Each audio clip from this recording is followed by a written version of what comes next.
একটু তাদেরকে হাসপাতালে নিয়ে গিয়ে বা চা দোকানে বসে একটু জিজ্ঞাসা করলে বিভিন্ন রকম সমস্যা বাড়ায়।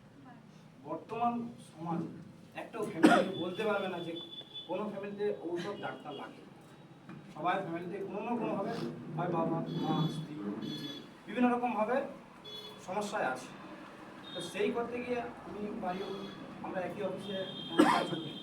তো উনি বলছিলেন যে প্রোডাক্টের কথা, আমার কৃষ্ণ ম্যাডাম উনিও বলছিলেন। তো প্রথমে গুরুত্ব দিইনি একটা প্রোডাক্টে কী কাজ হয় না হয়, তো সমস্যা সেরকম কিছু নেই।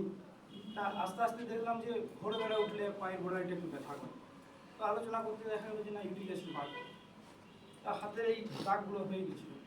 তো দেখলাম ওখানে টেস্ট করে দেখলাম কোলেস্ট্রল একটু বাড়বে, যেগুলো হঠাৎ করে বোঝা যায় কিন্তু মানুষের শরীরে থেকে যায়। তো সেই করতে করতে হাতে গাড়ি চালালে মনে হয় একটু ব্যথা, নর্মালি বোঝা যায় না।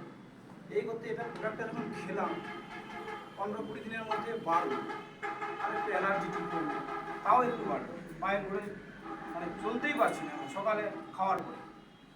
বেশ কিছুদিন 15-20 দিন পরে দেখলাম যে আস্তে আস্তে ইউরিক অ্যাসিড এটা গোড়ালি ব্যথাটা টোটালি নেই। জয় দেবকে।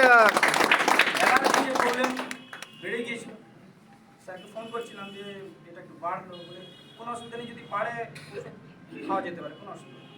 সেরজিন একটা খেয়েছিলাম একদিন। তো তারপরে বর্তমানে আর অ্যালার্জির কোনো নামগন্ধই নেই।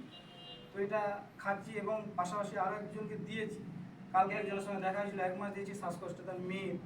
তো উনি রাস্তায় দাঁড় করিয়ে আমাকে বলে একটু দাঁড়া, কী ব্যাপার না, সেই যে প্রোডাক্টটা নিয়েছিলাম প্রায় 1 মাস হলো খেয়েছি, মেয়ে এখন খুব ভালো আছে। এটা শুনে আমারও খুব ভালো লাগে, আর দিচ্ছে তাহলে আমি একা না। তো এই করতে করতে আরও অনেকজনকে বলা হয়েছে, প্রায় একটা কন্টেনার আমার শেষ হয়েছে, দ্বিতীয় কন্টেনার চলছে। তো এই 3 সপ্তাহ মতো কাজ করেছি, প্রায় 12,000 টাকা 5টা প্রোডাক্ট। 12 না 21,000 টাকা রোজগার হয়ে গেছে একটা